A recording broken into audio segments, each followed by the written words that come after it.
सारा नहाने ही वाली थी कि अचानक दो नकाबपोश आदमी अंदर घुस आए। उन्होंने बिना कुछ कहे सारा को नाव से बांध दिया। इससे पहले कि सारा कुछ समझ पाती, उसे बेरमी से समुद्र में फेंक दिया गया। उसने पानी में बहुत हाथ पैर मारे, लेकिन उसके पैरों में भारी जंजीरें बंधी थी। उसने खुद को छुड़ाने की बहुत कोशिश की, लेकिन जंजीरें इतनी भारी थी कि वो उनसे आजाद नहीं हो पाई। जल्द ही ऑक्सीजन की कमी से उसका दम घुटने लगा, लेकिन तभी एक चमत्कार हुआ। उसने अचानक अपनी आंखें खोली और वो पानी के अंदर आसानी से सांस भी ले पा रही थी। इतना ही नहीं, ऐसा लगा जैसे उसमें कोई जादुई ताकत आ गई हो। उसने पल भर में ही जंजीरों को तोड़ दिया और तेजी से तैरकर पानी के ऊपर आ गई। किनारे पर पहुंचकर उसने दो आदमियों को देखा। उसे लगा कि ये वही अपहरण करता है, इसलिए वो तेजी से आगे बढ़ी और उनमें से एक की गर्दन पकड़ ली। थोड़ी हाथापाई के बाद सारा को एहसास हुआ कि उसने गलत आदमी को पकड़ लिया है। नमस्ते दोस्तों, मूवी टॉक में आपका स्वागत है। आज हम इस फैंटेसी अमेरिकन सीरीज टाइडलैंड्स के बारे में बात करेंगे। कहानी एक दिन पहले से शुरू होती है। सारा को आग लगाने के जुर्म में 10 साल की सजा हुई थी। आज उसकी सजा पूरी हो गई थी और वो आजाद होने वाली थी। जब वो नहाकर जेल से बाहर निकलने की तैयारी कर रही थी, तभी जेल की दो गुंडी लड़कियां उसके पास आई। तुम्हें क्या चाहिए मेसन? सुना है तुम्हें अभी भी पैसे मिल रहे हैं। ऐसा लगता है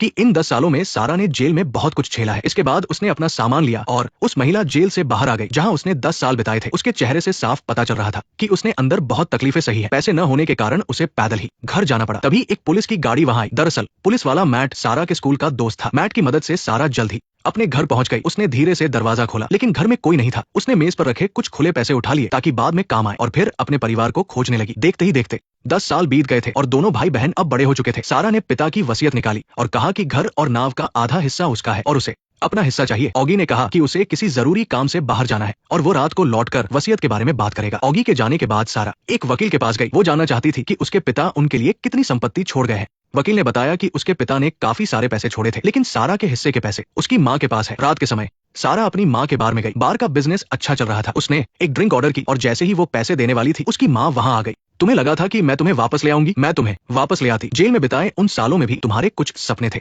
तुम उन सालों में मुझसे मिलने क्यों नहीं आए? कोई माँ अपनी 10 साल की बच्ची को मेरी तरह घसीटते हुए कैसे जाने दे सकती है? कौन सी 10 साल की बच्ची वो सब करती है जो तुमने किया, जो तुमने मुझसे करवाया था? इतनी बकवास मत करो। तुमने मुझसे वो आग लगवाई थी। मुझे लगता है कि जेल में तुम्हारे दिमाग पर काफी असर पड़ा है। लो, एक और आ गया। मुझे मेरे पैसे चाहिए। मुझे एक एक पैसे का हिसाब चाहिए। माँ और बेटी के मिलते ही माहौल गर्म हो गया। ऐसा लग रहा था कि दोनों के रिश्ते में काफी दरार आ चुकी है। 10 साल बाद उनकी पहली बातचीत ऐसे ही खत्म हो गई। इसके बाद माँ ऑगी से मिली। दूसरी तरफ सारा अपने पिता की नाव पर गई। नाव में हर जगह उसके पिता के बनाए हुए निशान थे। पुरानी यादें ताजा हो गई। तभी उसे अपने पिता की कही हुई बात याद आई और सच में उसे वहां बहुत सारे पैसे मिले। सारा को पता था कि ऑगी मछली पकड़कर इतने पैसे नहीं कमा सकता और पिता के पास भी ये पैसे मछली पकड़ने से नहीं आए थे। ऑगी नहीं चाहता था कि उसकी बहन को ज्यादा कुछ पता चले, इसलिए उसने सारे पैसे उसे दे दिए। लेकिन सारा ने कहा कि उसे ये पैसे नहीं चाहिए। वो तो बस ऑगी के साथ मिलकर पिता का काम संभालना चाहती है। फिर वे अपनी नाव को एक सुनसान जगह पर ले गए। तभी एक स्पीड बोट उनकी तरफ आने लगी। ये कौन है? इससे तुम्हें क्या मतलब? तुम एक अजनबी को ले आए और मुझसे पूछा तक नहीं। तुमने मेरे एक आदमी को मार दिया और मुझसे पूछा तक नहीं। हाँ, उसकी बहन की बेटी। किसी की नजर में आने से बचने के लिए उन्होंने जल्दी से डील पूरी की। वे कौन है? वे कम्युनिस्ट पार्टी के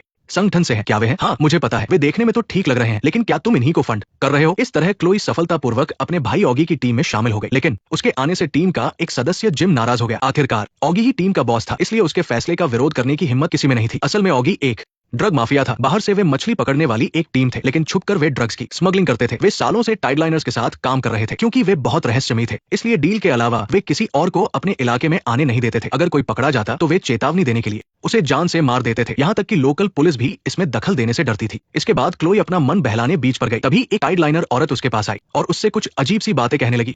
फिर क्लोई घर वापस आई और नहाने ही वाली थी कि तभी दो नकाबपोश लोग अचानक अंदर घुस आए। इसके बाद वही हुआ जो हमने शुरुआत में देखा था। फिर क्लोई एक घर के आंगन में पहुंची और सूखने के लिए डाले गए दो कपड़े पहन लिए। तभी मैट पुलिस की गाड़ी लेकर वहां पहुंच गया। इसके बाद मैट ने क्लोई को पूछताछ के लिए पुलिस स्टेशन ले गया। जब वे दोनों बात कर रहे थे, तभी शेरिफ अपनी गाड़ी से वहां आ गया। क्लोई ने एक ही नजर में शेरिफ माइक को पहचान लिया। सालों पहले माइक ने ही उसे गिरफ्तार किया था। किसी भी मुसीबत से बचने के लिए वो जल्दी से पिछले दरवाजे से खिसक गई। फिर वो भागकर वापस घर आई और ऑगी को अपने किडनैप होने की बात बताई। ऑगी ये जानने के लिए उत्सुक था कि क्लोई पानी से बचकर कैसे निकली। क्लोई ने कहा कि उसे खुद भी नहीं पता, बस इतना पता है कि कुछ बहुत अजीब हुआ था। ऑगी को अपनी बहन की फिक्र हो रही थी और उसने कहा कि ये सब मायने नहीं रखता। अहम बात यह है कि तुम अब सुरक्षित हो। एंड्रयू क्राफ्ट कौन है? क्या?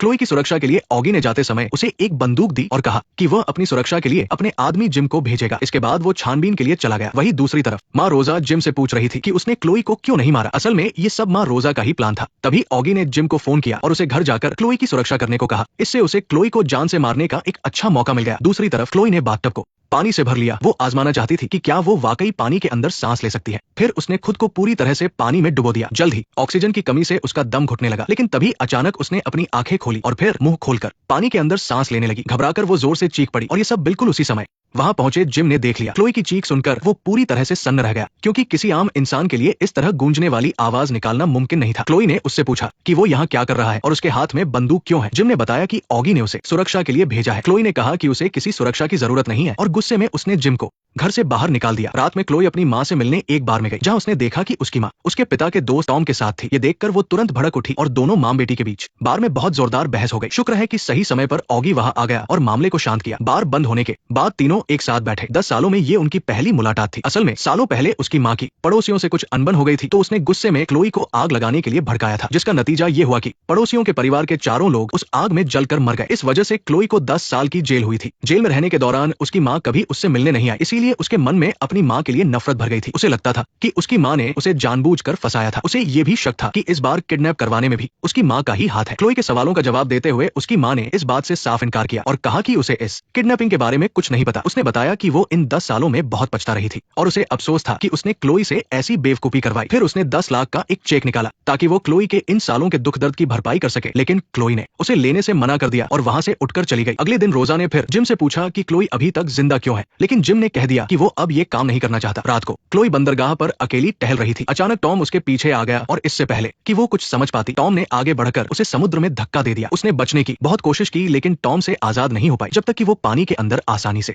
सांस नहीं लेने लगी, तब उसे एहसास हुआ कि टॉम भी ऐसा कर सकता है। तो दोस्तों, ये कहानी अमेरिकी सीरीज टाइडलैंड्स की है, जो साइरन और इंसानों के एक साथ रहने की कहानी दिखाती है। ये सीरीज सस्पेंस और फैंटेसी से भरी हुई है, जिसमें परिवार और साजिशों का गहरा खेल है। क्लोई को धीरे धीरे एहसास होता है कि वो बाकियों से अलग है और उसके आसपास का हर इंसान कोई न कोई राज छुपाए हुए है। तो अब वो इन सब में खुद को कैसे ढालेगी और किन चुनौतियों का सामना करेगी, देखेंगे अगले एपिसोड में। ठीक है, आज की कहानी यही खत्म होती है। मैं हूँ गुड ड्रामा डीप टॉक। आपसे अगली बार मिलने का इंतजार रहे।